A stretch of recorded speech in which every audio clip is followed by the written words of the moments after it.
Bien-aimés du Seigneur, le chemin de croix que nous venons de vivre en ouverture de cette célébration est une prière qui nous permet de suivre le Christ pas à pas dans le combat qu'il a mené pour nous réintroduire dans l'amitié de Dieu, une amitié que nous ne cessons de blesser. Dans la prière du chemin de croix, nous unissons nos combats à ceux du Christ. Nous unissons nos combats pour une société plus juste au combat du Christ contre le mal. Le Christ interconnecte nos croix, il interconnecte nos expériences de martyrs du bien et de la vérité. Il unifie toutes nos expériences de martyrs de l'amour et de la justice. Dans cette dévotion, la croix de Jésus transforme les violences et les persécutions que nous subissons en témoignage d'amour pour l'Église et en offrande de réparation pour les péchés de nos frères et sœurs, pour les péchés de nos familles, de nos proches. Mais comme vous le savez, cette dévotion aurait pu être remplacée par une pratique qui tient en deux mots de l'évangile de ce jour. Tu aimeras. Tu aimeras. Tu aimeras le Seigneur ton Dieu de tout ton cœur. Tu aimeras ton prochain comme toi-même. Tu aimeras n'est pas seulement le résumé de toutes les stations du chemin de croix. Tu aimeras n'est pas seulement le condensé de tous nos actes d'obéissance. Tu aimeras est le résumé de l'idéal chrétien et même de tout idéal religieux, tout court. Parce que la religion consiste essentiellement à aimer Dieu et à aimer le prochain. Pendant le carême, nous sommes disposés à accomplir des gestes de piété. Nous sommes disposés à vivre des moments de privation, des moments d'abstinence et de partage. Nous aimons user des sacramentaux. Nous aimons user des génuflexions. La parole de Dieu en ce jour nous interpelle. Quelle est la motivation profonde de tous ces gestes de piété? Comment éviter qu'en accomplissant tout cela, notre cœur ne se dessèche malgré tout dans une accumulation de dévotion que notre âme n'habite plus assez? Comment éviter que le chemin de croix ne soit juste une formalité que nous accomplissons pour être un chrétien comme les autres?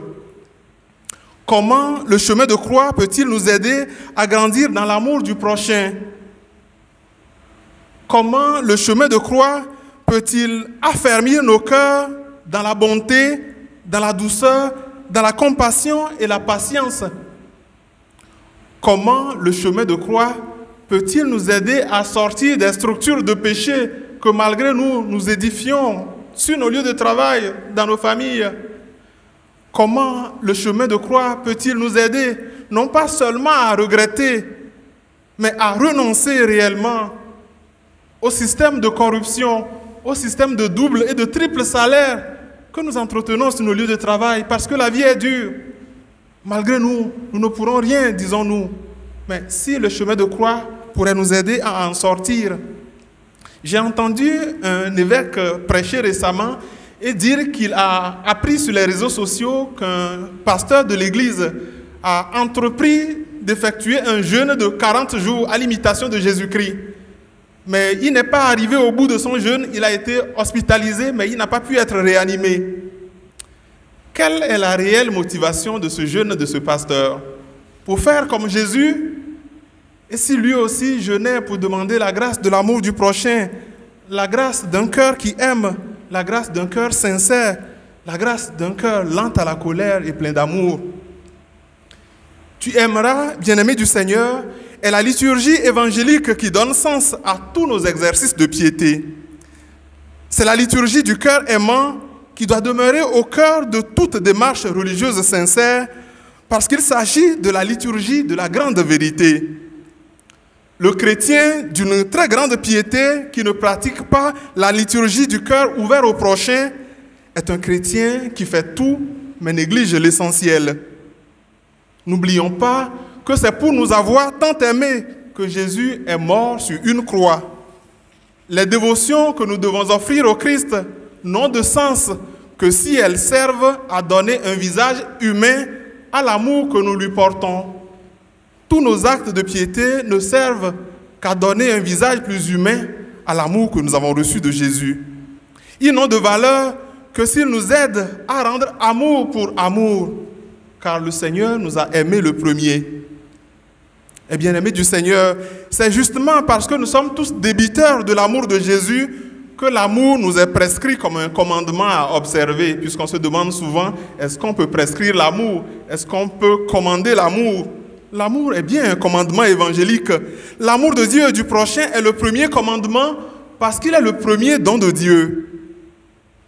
Pour le Seigneur crucifié, commander l'amour, c'est proposer l'amour en premier. Prescrire l'amour, c'est donner l'amour à vivre. Dieu ne commande que ce qu'il donne à vivre. La liturgie du cœur aimant consiste donc à accueillir l'amour que Dieu nous porte dans l'écoute de sa parole au quotidien. L'amour du prochain est aussi un don à recevoir sans cesse de lui. Que le Christ, qui chemine avec nous pendant nos déserts, qu'il éclaire nos visages de contemplation, qui transfigure nos attitudes pendant ce temps de carême.